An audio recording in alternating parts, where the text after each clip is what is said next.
નમસ્કાર, શો ટાઈમમાં આપનું સ્વાગત છે। ભાવનગરના એરપોર્ટ રોડ નેચરલ પાર્કમાં આવેલ રામેશ્વર મહાદેવ મંદિર ખાતે શ્રાવણ માસને અનુલક્ષીને ભગવાન ભોળાનાથની સમૂહ આરતીનું આયોજન કરવામાં આવ્યું હતું।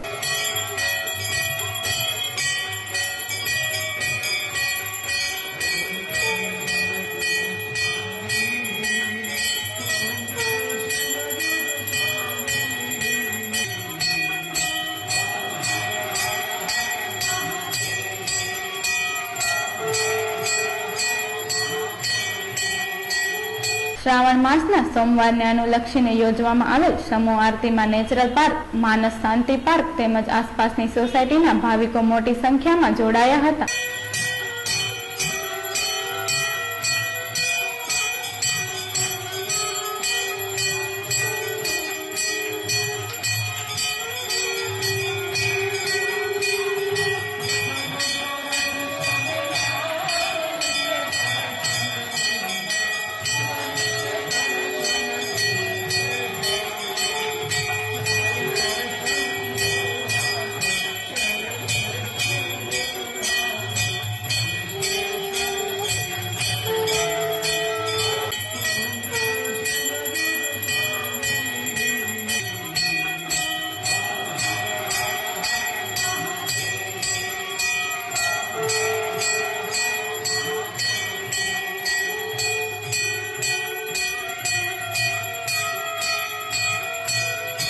શ્રાવણ માસ દરમિયાન રામેશ્વર મહાદેવ મંદિર ખાતે વિવિધ ધાર્મિક કાર્યક્રમોનું પણ આયોજન કરવામાં આવે છે।